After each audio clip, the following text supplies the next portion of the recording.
मुराद उस्ताद हुजूर अमीर सुन्नत दावत इस्लामी हज़रत अल्लामा मौलाना सैयद गुलाम गौस अलवी मद्दज़िल्लुल नूरानी से है। अल्लाह इन बुजुर्गों का साया तादेर हमारे सिरों पर सलामत रखे।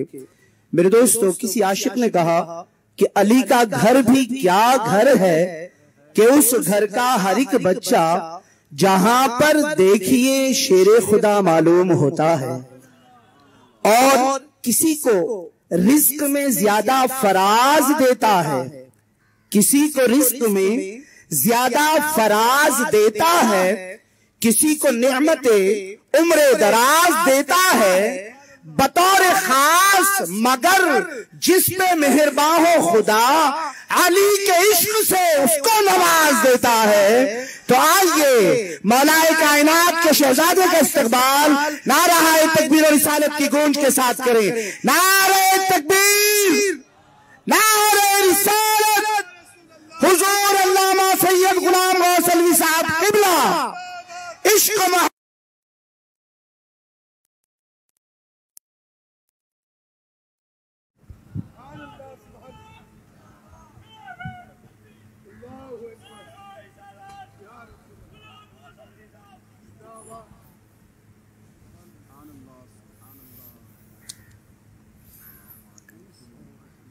मुअज़्ज़ज़ हाज़रीन, मोहतरम सामिईन, उलमाए मिल्लत इस्लामिया, बुज़ुर्गों, दोस्तों, अस्सलामु अलैकुम व रहमतुल्लाहि व बरकातुहू।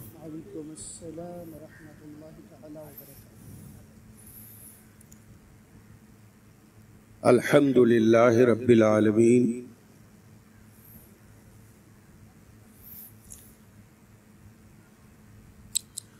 खालिक़िस समावाति वल अर्दीन,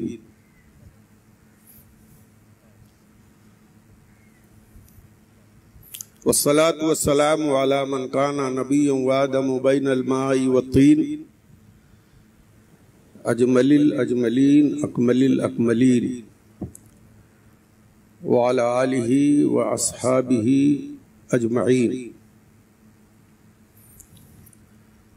अम्मा बाद फ़अऊज़ु बिल्लाहि मिनश शैतानिर रजीम। बिस्मिल्लाहिर रहमानिर रहीम। इन औलियाहु इल्लल मुत्तक़ून।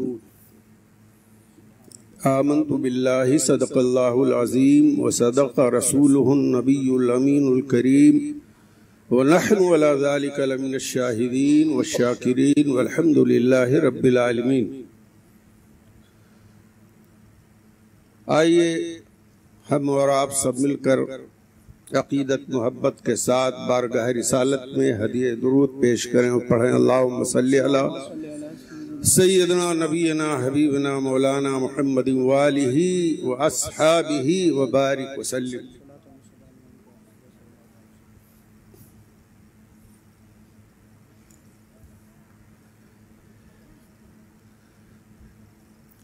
हज़रात गिरामी, सुन्नी दावत इस्लामी का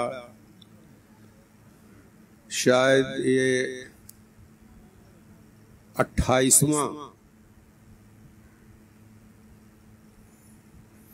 बैनुल अक़वामी गैर सियासी तहरीक, जिसके बानी हज़रत मौलाना हाफिज़ कारी मोहम्मद शाकिर नूरी रिज़वी साहब हैं। मैं देख रहा हूँ कि यह तहरीक दिन ब दिन तेजी के साथ तरक्की के राहों में गामजन है। बहुत सारे इदारे, स्कूल, कॉलेज, दारुल उलूम भी इनके अंडर चल रहे हैं, जिसकी वजह से मुबल्लिगीन की भी इनके पास कमी नहीं है। आए दिन इजाफा होता चला जा रहा है। अल्हम्दुलिल्लाह सुम्मा अल्हम्दुलिल्लाह। इस तहरीक से तो मुझे बेहद इसलिए खुशी है कि इस तहरीक की सरपरस्ती उलमाए किराम फरमाते हैं, और उलमाए किराम के मशवरे ही से इस तहरीक के मुबल्लिगीन काम कर रहे हैं, तब जब सरपरस्ती हमारे अकाबिर उलमा सब कर रहे हैं तो तरक्की ही तरक्की है। इंशाअल्लाह आप भी दुआ करें, हम भी दुआ करें, अल्लाह इसे बामे उरूज पर पहुंचाए।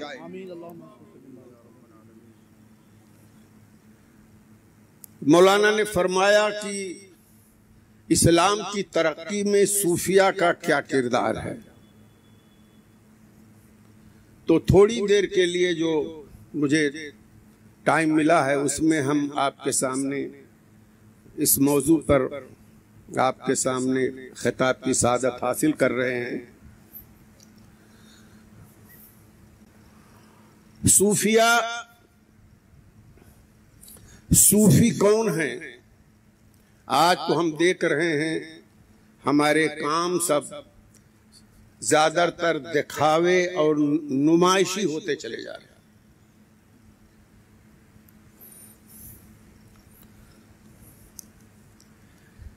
हदीसे जिब्रील में जिब्रील अलैहिस्सलाम एक आदमी की शक्ल में रसूलुल्लाह सल्लल्लाहु अलैहि वसल्लम की बारगाह में हाजिर हुए और ईमान और इस्लाम और आखिर में एहसान के बारे में सवाल किया। एहसान क्या है? बार बार आपने सुना होगा, इसलिए उस पर मैं ज्यादा गुफ्तगू नहीं करना चाहता। तो रसूलुल्लाह सल्लल्लाहु ताला अलैहि वसल्लम ने फरमाया, ताबुदुल्लाह कान्नका तराहो, अल्लाह की इबादत इस तरह करो कि गोया कि उसे तुम देख रहे हो, और या तो इस तरह इबादत करो कि अल्लाह ही तुम्हें देख रहा है, ये ज़हन में रहे। उसकी मिसाल मैं यूं आपके सामने अर्ज करूं तो गलत नहीं होगा। अगर कोई मालिक अपने मुलाजिमीन और नौकरों से कहा ये काम करो, तो घर में बैठा हो तो मुलाजिम कोई भी गफलत और सुस्ती नहीं करेंगे, इसलिए कि मुलाजमीन और नौकर जानते हैं कि मालिक घर में है और देख रहा है। और अगर मालिक सामने आके बैठ जाए, अपने सामने कहे काम करो, तो कोई, और यही तसव्वुफ की जड़ है। जैसा कि इमाम रब्बानी मुजद्दिद अल-फसानी शेख अहमद सरहंदी फारूकी रहमतुल्लाह अलैह फरमाते हैं कि तसव्वुफ के 3 अज्जा हैं। ईमान, अमल, और तीसरी बात क्या बताई? एहसान। जब तक ये तीनों इकट्ठे नहीं होंगे शरीयत मुकम्मल नहीं होगी। ईमान और अमल और एहसान। और एक जगह फरमाते हैं कि तरीकत और हकीकत, तरीकत व हकीकत खादिमाने शरीयतन, इनके बगैर शरीयत मुकम्मल नहीं होती। इसीलिए रिसाले कुशैरिया में फरमाया कि तसव्वुफ तस्फियतुल कुलूब, दिल के सफाई का नाम है तसव्वुफ। वो इत्तिबाउन नबी सल्लल्लाहु अलैहि वसल्लम फी शरिया, रसूलुल्लाह सल्लल्लाहु ताला अलैहि वसल्लम की दिल की सफाई के साथ इत्तिबा करने का नाम शरीयत है। दिल की सफाई के साथ। और एक जगह फरमाया अत्तसव्वुफ तस्फियतुल कुलूब, दिल की सफाई का नाम। वो इस्तिमसा को बेउर्वती शरिया, शरीयत की लगाम को मजबूती के साथ पकड़े रहना। इन बुजुर्गान दीन ने जो तसव्वुफ की तारीफ की है, डॉक्टर इकबाल भी फरमाते हैं कि शरीयत को अपने बातिन में जज्ब करने और दिल की अथाह गहराइयों में उतारने का नाम तसव्वुफ है।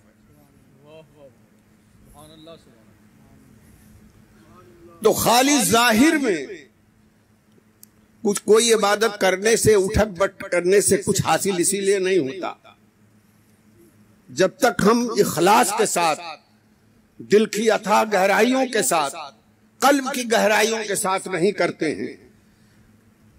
तो इस तरह इबादत करने वाले ये सूफिया कहलाए और इन्हीं से इस्लाम को तरवीज व इरशाद हुई। हजरत दातागंज बख्श लाहौरी सैयद अली हिजवेरी ने सूफिया की तादाद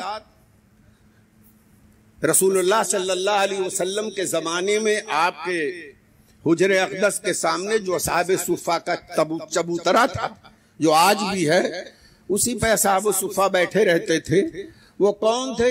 जिनका ना कोई घर था, ना द्वार, ना बीवी, ना बच्चे, न कोई रिश्तेदार। वो आते थे, जब कहीं जगह नहीं मिलती वहीं बैठते, अगर कुछ मिल जाता तो खा लेते और नहीं मिलता तो सब्र करते। यही असहाबे सुफ़ा थे। लेकिन इनमें असहाबे सुफ़ा का इमाम खुलफाए राशिदीन को करार दिया है और उनमें भी सबसे बड़े इमाम अफजलुल बशर बादल अंबिया हजरत सैयदना सिद्दीक अकबर, ये जो है असहाबे सुफ़ा के इमाम। आप देखिए इनकी जिंदगी, अल्हम्दुलिल्लाह किस तरह आपकी जिंदगी गुजरी कि गिरती हुई दीवार को मौके पर सैयदना अबू बकर सिद्दीक ही ने संभाला। चारों तरफ से इस्लाम पर हमला हुआ, कितने मुर्तद हो गए कि लोगों ने ज़कात से इनकार कर दिया और कितने मुद्दईयाने नबूवत, झूठे नबी पैदा हुए जिन्होंने नबूवत का दावा किया। ऐसे मौके पर हजरत अबू बकर सिद्दीक ने, जिनकी तालीम और तरबियत रसूलुल्लाह की सोहबत में हुई थी, जबकि सहाबा हजरत उसामा के लश्कर को रोम की तरफ भेजने की इजाजत नहीं दे रहे थे कि मुल्क में इंतशार है, पहले इसे सही किया जाए। लेकिन रसूलुल्लाह सल्लल्लाहु अलैहि वसल्लम के इस यार गार ने कहा, जो अलम रसूलुल्लाह सल्लल्लाहु अलैहि वसल्लम ने उसामा के हाथ में दे दिया है, अब वो वापस नहीं कर सकता हूं, वापस जाएगा वो। चुनांचे वो भी फतेहयाब होके वापस हुए। पूरे अरब से फितना खत्म हुआ, मुद्दईयाने नबूवत कत्ल हुए या तौबा किए, ज़कात देने वाले कत्ल हुए या तो तौबा करके इस्लाम में दाखिल हुए और इस्लाम की धाक फिर मजबूत हो गई। सैर कराता हुआ चलू, हजरत फारूक आजम का जमाना आया, अल्हम्दुलिल्लाह। उस वक्त तो इस्लाम 10 लाख किलोमीटर मुरब्बा क्षेत्रफल से ज्यादा तरक्की कर चुका था और गुर्बत खत्म हो चुकी थी। लेकिन उस वक्त जब फतेह बैतुल मुकद्दस में आप गए तो आपके कपड़ों में दर्जनों पैबंद लगे थे। यह दिल की सफाई का नाम है। और जब आपके मुजाहिदीन ने वहां कहा अच्छे कपड़े पहन लें, तो फरमाया कि इज्जत हमको इसी में मिली है। हमने अपने रसूल को, अपने साथी को, हजरत अबू बकर को देखा है और बैतुल मुकद्दस फतह किया और चाबी आपने ले ली। उनकी जिंदगी के बारे में तो उलमा से आप सुनते होंगे। हजरत उस्मान गनी जिन्होंने 12 साल हुकूमत की और 1 लाख से ज्यादा जो आपको तनख्वाह मिलनी थी सब आपने बैतुल माल में दाखिल कर दिया। तर्के दुनिया का नाम तसव्वुफ है। इबादत पे मुआज़बत, तर्के दुनिया,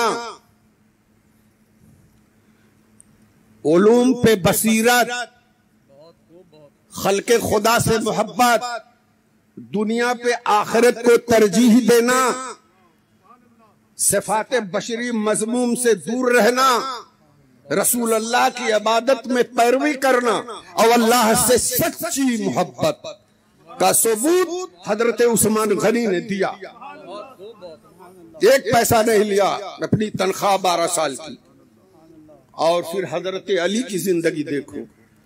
आज इस इख्तिलाफ के जमाने में हमको किस तरह जिंदगी बसर करना चाहिए, मुख्तसर ये अर्ज करूंगा, आज भी सीरत मुर्तज़वी के चिराग जलाने की जरूरत है।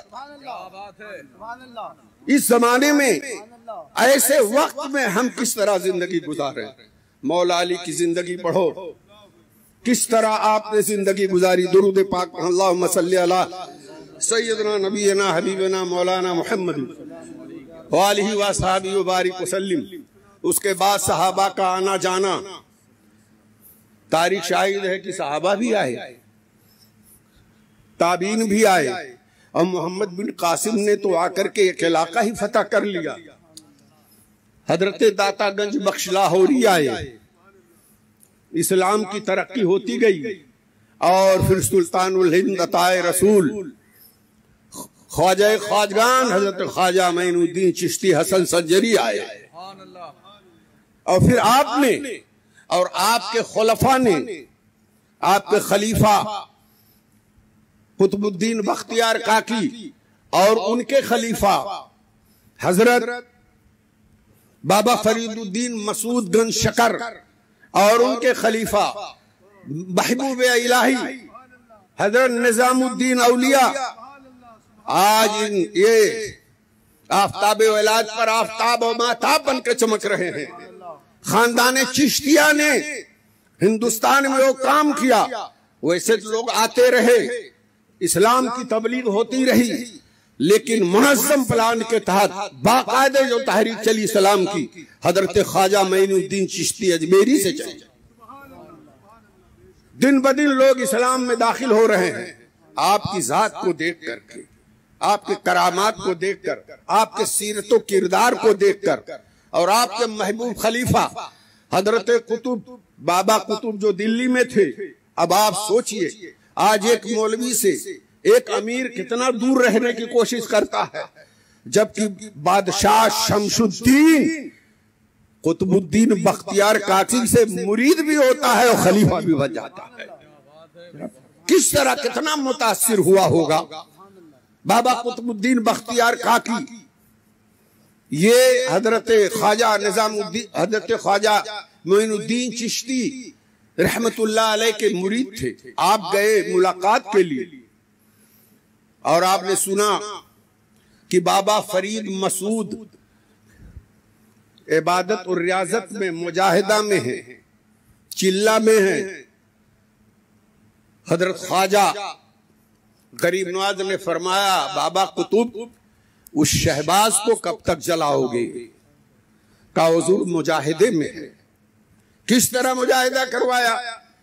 3 दिन का रोजा, इफ्तार में सिर्फ 1 खजूर, 7 दिन का रोजा, इफ्तार में सिर्फ 3 खजूर।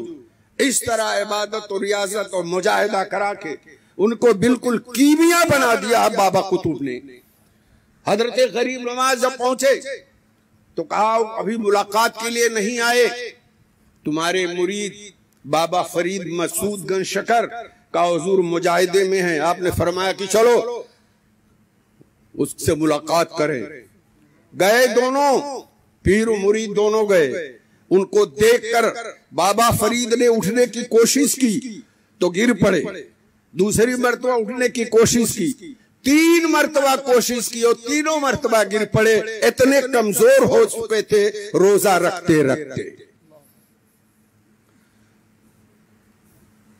जब जिस्म खाली होगा तो उसमें कुछ भरा जाएगा।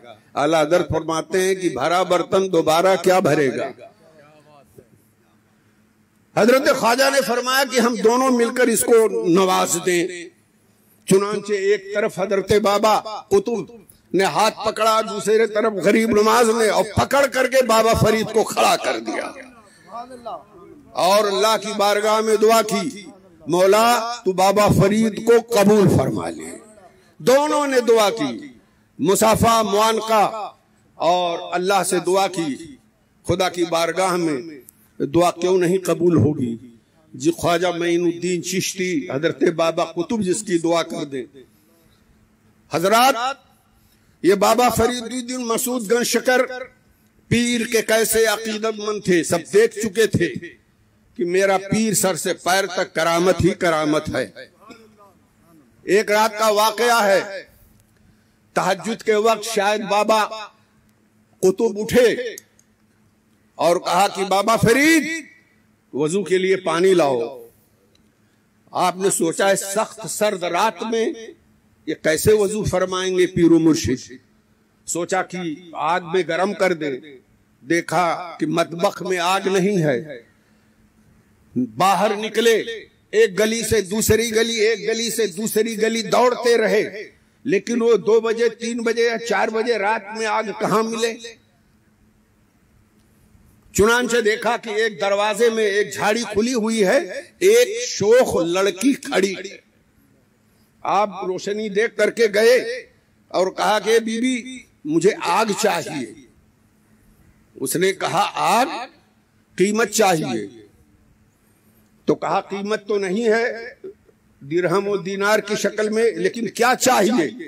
कहा जब कीमत नहीं है अपनी आंख दे दो। कहना था, कहा आग ला मैं आंख देता हूं। कहते ही 2 उंगली आंख में डाल दी, दोनों उंगलियां आंख में डाल दी। और जब तक वो आग लेके आई, उसने देखा कि आंख निकालने की नौजवान कोशिश कर रहा है। कहा रहने दो बस, देख लिया मैंने तुमको। आग लिया, दौड़े हुए खानकाह में आए, आंख जख्मी हो चुकी थी, कपड़ा डाल लिया। बाबा कुतुब ने देखा, कहा बाबा फरीद ये रुमाल क्यों ढक के आए हो। अल्लाह अकबर। कोई चीज उनके सामने गायब नहीं, सब जाहिर है। कहा हुजूर कोई बात नहीं। कहा रुमाल हटाओ। रुमाल हटाया तो देखा कोई जख्म नहीं है। ऐसे पीर थे और ऐसे मुरीद थे। अल्लाह अकबर। बाबा फरीद शादी नहीं करते थे, तो आप पूछते थे बाबा फरीद आप शादी क्यों नहीं करते हो बार बार। एक मर्तबा कहा मैं तुमसे पूछता हूं, जवाब दो, शादी क्यों नहीं करते। कहा हुजूर शादी इसलिए नहीं करता हूं कि औलाद पैदा होगी, नालायक पैदा होगी तो अल्लाह के यहाँ क्या जवाब देंगे, शर्मिंदा होंगे। तो हजरत बाबा कुतुब ने फरमाया अपने रब से बेहतरीन गुमान करो बाबा फरीद। अच्छा चलो शादी कर लो, लायक औलाद पैदा होगी तो तुम्हारी, और नालायक पैदा हो मेरे नाम से छोड़ देना। मैं जानू मेरा रब जाने। अल्लाह अकबर। तो जिन औलाद की जिम्मेदारी बाबा कुतुब ने ले ली है, अल्लाह अकबर। जाके आज आपकी जलवागरी। दरूद पाक पढ़ें, अल्लाहुम्मा सल्ली अला सय्यदना नबीना हबीबना मौलाना मुहम्मद व आलिहि व अस्हाबिहि व बारिक वसल्लिम। बाबा कुतुब का हुक्म होता है, अब मुकम्मल हो चुके हो बाबा फरीद, तबलीग के लिए जाओ। तबलीग के लिए उनको हांसी की तरफ भेज दिया। शादी हो गई है, करीब 10 साल हांसी की तरफ रहे और उसके बाद वहां से भी हुक्म हो गया। अर्ज किया कि हुजूर यहां तबलीग का काम मुकम्मल हो गया। तो फरमाया कि अब चले जाओ अयोध्या, वहां हुक्म हुआ जाओ। बाबा फरीद पूरी जमात को लेके जा रहे हैं।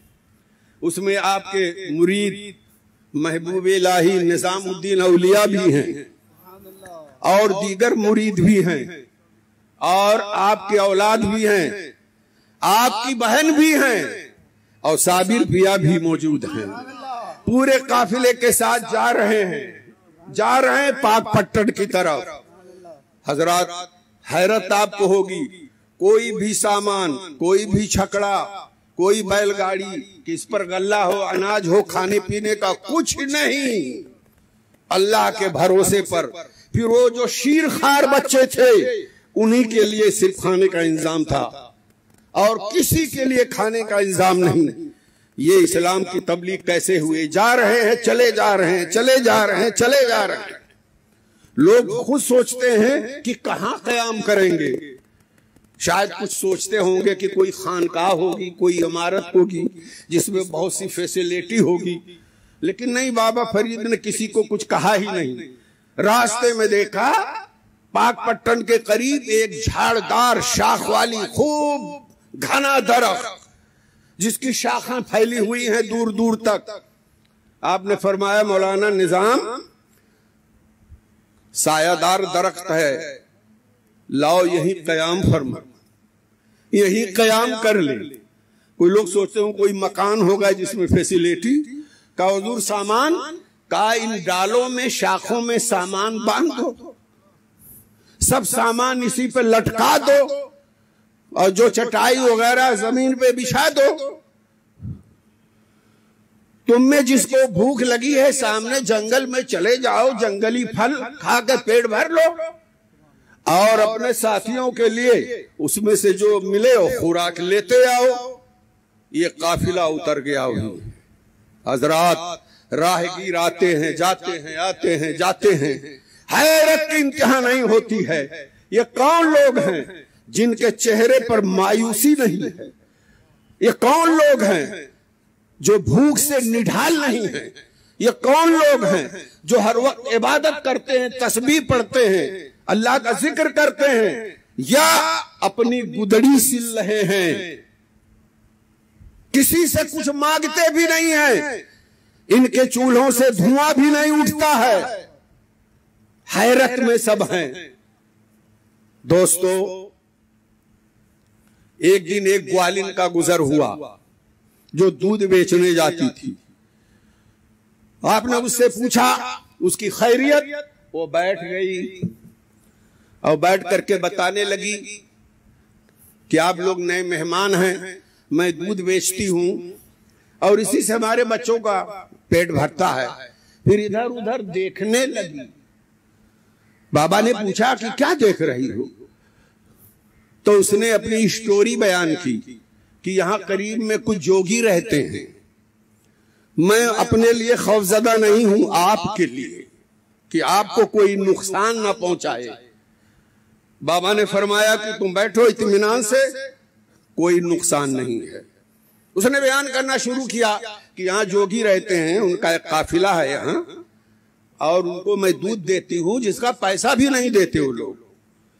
मैंने दूध देना बंद कर दिया तो हमारे जानवर जितने दूध मैं निकालती थी सब में कीड़े पड़ जाते थे, और उन्होंने जोगियों ने धमकी दी अगर दूध देना बंद करोगी तो हम शराब दे देंगे तुमको, तुम्हारे सारे जानवर मर जाएंगे। तो मजबूरन मैं जाती हूँ रोजाना दूध देने, मुफ्त में देती हूँ, नहीं दूं तो कीड़े पड़ जाएं। इतने में देखा एक जोगी दिखाई पड़ा, सुनो आप, और दूरी से उसने कहा, ओ ग्वालन, अभी तक तू यहां बैठी हुई है, बाबा इंतजार कर रहे हैं। करीब में आया तो बाबा फरीद मसूद गन शकर ने फरमाया, आओ आओ तुम भी बैठो, मैंने इसे बिठा लिया है। वो भी आके बैठा, लेकिन वो बैठा तो ये महसूस कर रहा था कि जैसे कोई मकनातीसी ताकत है जो उठने नहीं देती है। थोड़ी देर के बाद दूसरा आया जोगी, उसने कहा अरे तू बुलाने आया था, तू भी बैठ गया। बाबा ने फरमाया मैंने बिठाया है, आ तू भी बैठ। वो भी आके बैठा, उसका भी ही हाल हुआ। फिर तीसरा जोगी निकला, अरे तुम दोनों आए थे बुलाने के लिए, तुम लोग भी यहीं बैठ गए। तो बाबा ने फरमाया आओ तुम भी अपने साथियों के साथ ही जाना, बैठो। अब तीनों बैठ गए तो महाराज जो है वो घबराए कि तीनों कहां गए। तो जोगियों का जो सरदार बहुत बड़ा जादूगर था, वो मुंह में झाग भर के गाली बकता हुआ गुस्से में निकला। बाबा ने कहा कि मैंने तेरे साथियों को बिठा लिया है, आ तू भी बैठ, और अगर तेरे अंदर ताकत हो तो तीनों को उठा ले। अगर तेरे अंदर ताकत हो तो उठा ले। इसको फरीद ने बिठाया है। बहुत अच्छे। आया और पढ़ने लगा मंत्र। जितना मंत्र जानता था पढ़ता रहा। बाबा ने कहा सब अपनी पोथी आज खत्म कर दे पढ़ के। आज सुन ले जादूगर, आज तेरे कुफ्र का दिन आज खत्म हो गया है, खत्म आज। जब पढ़ पढ़ के थक गया, कुछ नहीं हुआ, तो आया हाथ जोड़ के, महाराज अब माफी मांगता हूं, क्षमा कीजिए। देख लिया ताकत कि इस फकीर के पास जो है वो जादू नहीं है, जादू तो हमारे पास है। इसके बाद जादू नहीं है, इसके पास असल करामत है, बुजुर्गी है इसके पास। बाबा ने फरमाया माफ तो करूंगा, एक शर्त है। कहा क्या? कहा इस इलाके में तुम कहीं दिखाई ना पड़ो, छोड़ दो इलाका। उसने मंजूर किया, बाबा ने माफ कर दिया। तीनों खड़े हो गए।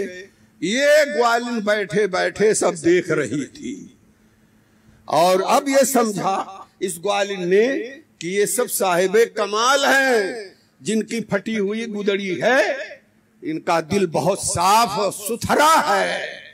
चुनांचे वो भी हुई मुसलमान हो गई और इश्के मजाजी से भी इश्के हकीकी की तरफ वो भी पलट गई। दरूद पाक अल्लाहुम्मा सल्ली अला सय्यदना नबीना हबीबना मौलाना मुहम्मद व आलिहि व अस्हाबिहि व बारिक वसल्लिम। हजरात गिरामी, अब इसकी शोहरत हुई। वो जादूगर जिससे इलाका परेशान था, सारे इलाके के लोग परेशान थे, जिससे जो चाहता वसूल करता है जादूगर। लेकिन जब बाबा की ये शोहरत हुई, तब चारों तरफ से अब हुजूम आपकी बारगाह में लोग आने लगे, अकीदत मोहब्बत के साथ कुछ हदिया तोहफा नजराना भी कबूल कर, तो हुजूर कबूल फरमा लीजिए, मेरी इज्जत अफजाई होगी अगर आप कबूल फरमा ले। जब इतनी शोहरत हो गई तो एक दिन एक बुढ़िया भी आई और बुढ़िया ने कहा हुजूर 3 लड़कियां हैं मेरी और तीनों जवान हैं, शादी का इंतजाम नहीं हो रहा है, मैं बहुत गरीब हूं। फरमाया कि जा दुआ करूंगा अल्लाह से, कोई सबब पैदा फरमा देगा। बुढ़िया ने कहा नहीं, मैंने देख लिया सब करामत आपकी, ये टालिए नहीं, आज ही हमको मिलना चाहिए। बहुत ज्यादा जब इसरार किया तो बाबा ने फरमाया सामने जो खेत है उसमें मिट्टी के टुकड़े कोई ले आ। गई, एक बड़ा सा टुकड़ा लेकर के आई। बाबा ने उसको साफ किया और औज़ बिल्लाह और बिस्मिल्लाह पढ़ के 3 मरतबा कुल हुवल्लाह पढ़ करके दम कर दिया, 3 मरतबा, और कहा इसको छुपा ले। छुपा लिया और 10 कदम जाने के बाद देखा तो वो पीला हो चुका था, यानी वो सोना बन गया था। अर्ज किया कि हुजूर अरे इसमें तीनों लड़कियों क्या बच भी जाएगा, लेकिन घर पे गई तो दिल में फतूर पैदा हुआ। उसने कहा मंत्र तो जान लिया है मैंने, अब मैं भी बना सकती हूँ। बड़ा सा बर्तन लिया और खेत में से जाए बड़े बड़े टुकड़े भर के लाई, घर को साफ किया और खुद गुस्ल किया, अच्छे कपड़े पहने, इतर लगाया, तस्बीह लेके बैठ गई कुल हुवल्लाह पढ़ने। पूरी तस्बीह जब खत्म हो गई 100 और दम किया, तभी कपड़ा हटा के देखा तो मिट्टी का मिट्टी है। झुंझला के आई बाबा की बारगाह में, कहा आपने 3 मरतबा पढ़ा था, ये सोना बन गया और मैंने तो 100 मरतबा पढ़ा, लेकिन मिट्टी का मिट्टी ही है। बाबा मुस्कुराए और फरमाया सही है बीबी, दुआ तो तुमने सही पढ़ी, लेकिन तेरे मुंह में फरीद की जबान नहीं है। ये यानी ये कहने का मकसद, कारतूस तो कारतूस है, उसमें ताकत है, लेकिन जब आपके बंदूक का स्प्रिंग ही लूज हो तो कारतूस क्या करे। समझाया बाबा को चारों तरफ से, फिर क्या पूछना था। लोग टूट पड़े और इस्लाम का बोलबाला हुआ और इस्लाम तेजी से बढ़ने लगा। हजरत निजामुद्दीन औलिया को आपने खिलाफत देके दिल्ली भेजा। हज़रात, निज़ामुद्दीन औलिया का एक मुख्तसर वाक़या बस तकरीर ख़त्म करता हूँ। दुरूद पाक पढ़ें। अल्लाहुम्मा सल्ली अला सय्यदना नबीना हबीबना मौलाना मुहम्मद व आलिहि व अस्हाबिहि व बारिक वसल्लिम। किस तरह कैसे पीर थे करामत वाले और अपनी इबादत और रियाजत अल्लाह की रजामंदी किस तरह उन्होंने हासिल की, अल्लाह रब्बुल इज्जत ने उनको किस बुलंद दर्जे पर पहुंचाया, इसका अंदाजा कीजिए।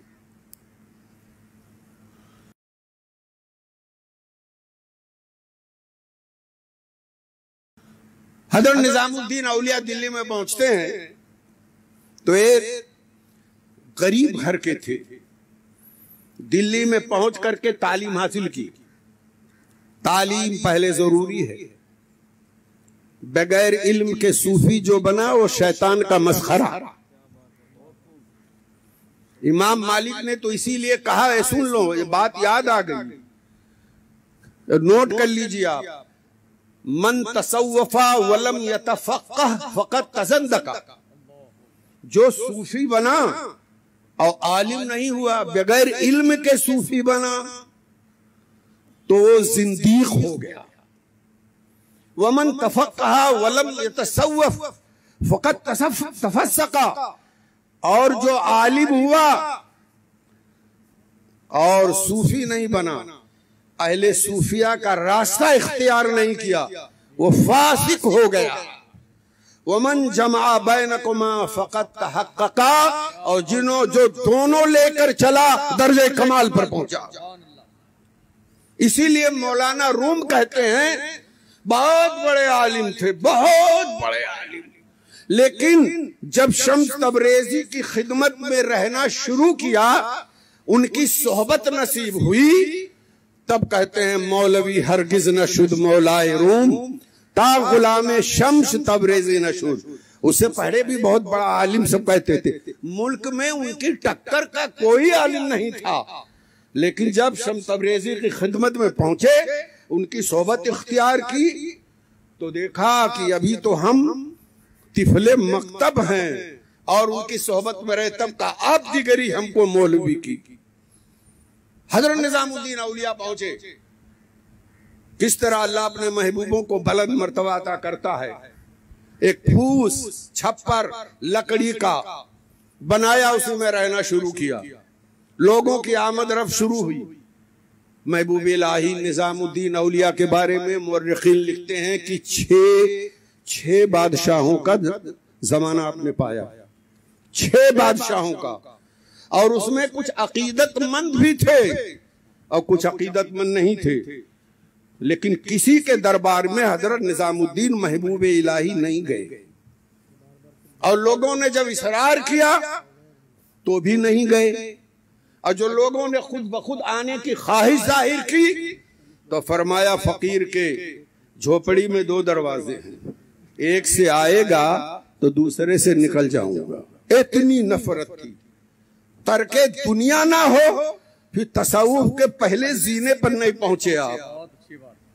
तरके दुनिया तो पहला जीना है। अब हर शख्स को अपने से अच्छा समझना, ये पहली सीढ़ी। अपने से अच्छा कैसे समझोगे? उसकी वजह बताऊं।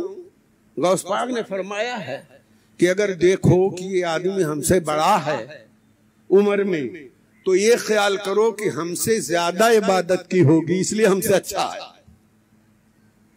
और अगर वो आदमी हमसे छोटा है, तो ये ख्याल करो कि इससे हमसे कम गुनाह हुए होंगे, इसलिए हमसे अच्छा है।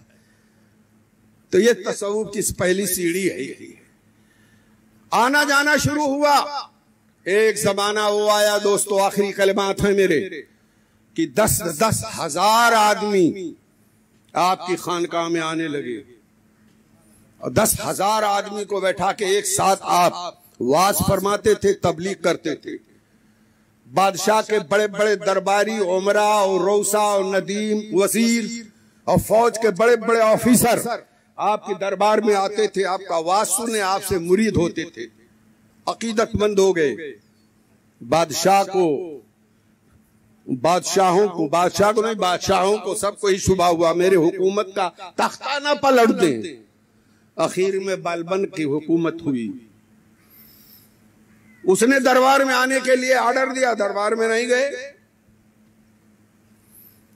उसने एक कहरनामा लिखा, जो उसके बारे में और भी रवायतें हैं कि इसका पेशाब बंद हो गया, बादशाह का पेशाब ही बंद हो गया। बड़े बड़े हकीम डॉक्टर सवाजिज हो गए, पेशाब नहीं निकाल सके। और बादशाह अपने बिस्तर पर मौत उज़ीज़ की कशमकश में मौत का इंतजार कर रहा था। ये क्या हो गया? किसी दरबारी ने उसकी मां से कहा, अगर जान की अमान हो तो अर्ज करूं, वो फकीर जो हाँ गयासपुर में है उसके बारे में बहुत कुछ बकते हैं बादशाह, कुछ नाशाइस्ता कलिमात इस्तेमाल करते हैं। मेरे ख्याल से कहीं इसी वजह से तो ऐसा नहीं हुआ। मां ने कहा हो सकता है। बादशाह की मां आई हजरत निजामुद्दीन औलिया के पास और कहा हुजूर दुआ फरमाएं, बादशाह की तबीयत बहुत खराब है।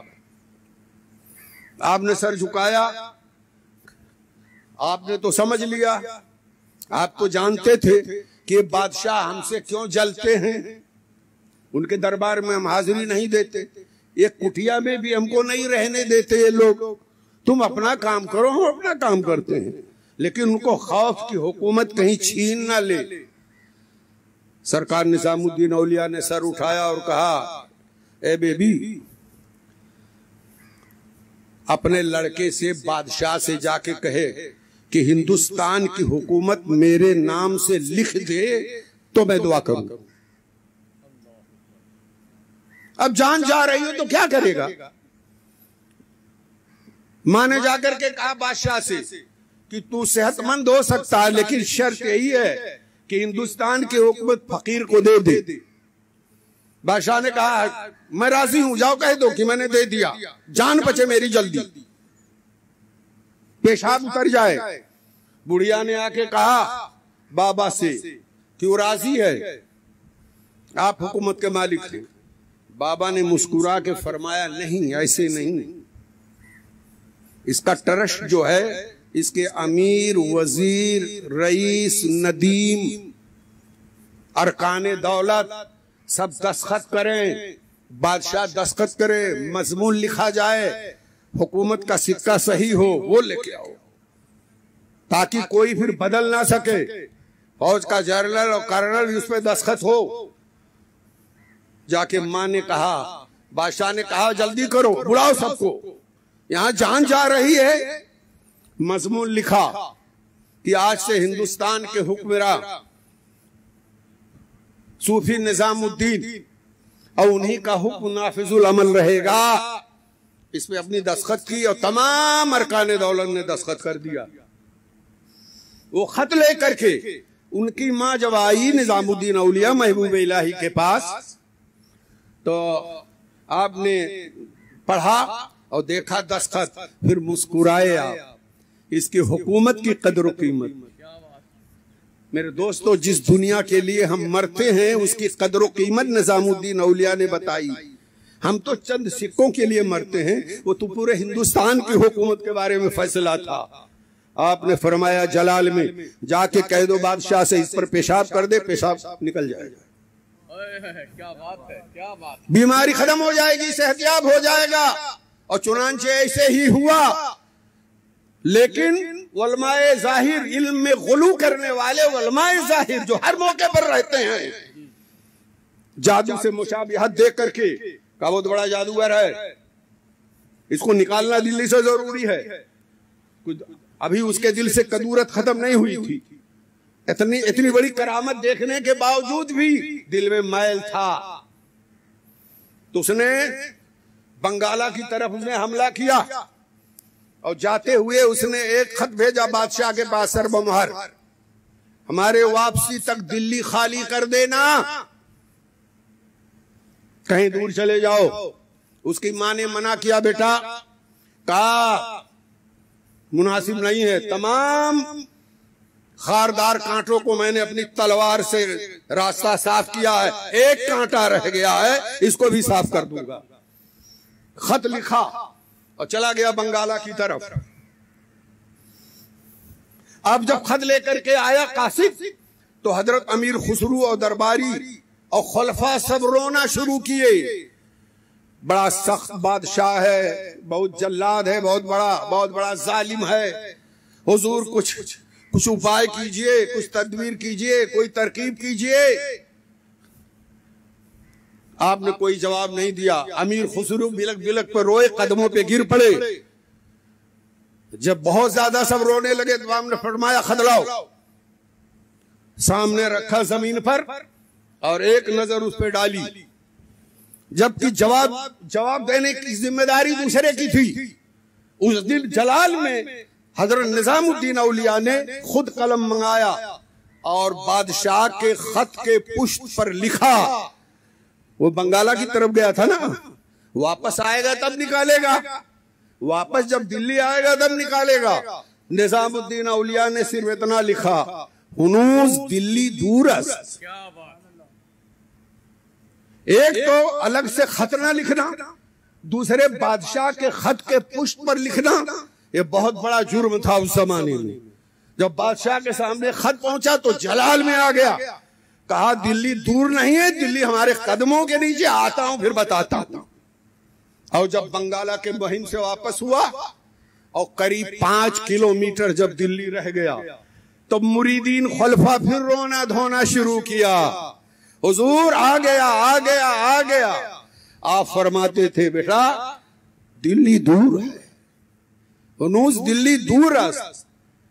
खुशी मनाने के लिए, ऐशो नशात के लिए, जश्न मनाने के लिए 5 किलोमीटर दूर उसके शहजादे मोहम्मद ने एक आरजी महल बनाया था। उसी में सब बैठे खाना खाने के लिए। उसी वक्त पूरा महल, वो छत गिर करके सब के सब उसी के अंदर हिलाक बर्बाद हो गए। ये हजरत निजामुद्दीन औलिया की करामत। हुनूस दिल्ली दूरस, हिन्नू दिल्ली दूर ही रहा। इस तरह हजरात ये औलिया इकराम हैं, इन्हीं की वजह से इस्लाम तेजी के साथ तरक्की करता हुआ ये हम तक फैला। ये उनका एहसान है। अल्लाह रब्बुल इज्जत हमें उनकी मोहब्बत नसीब फरमाए और इस तहरीक सुन्नी दावत इस्लामी के साथ राब्ता पैदा करने की, उसका साथ देने की, उसमें हिस्सा लेने की भी तौफीक अता फरमाए। व मा अलैना इल्लल बलाग। अस्सलाम।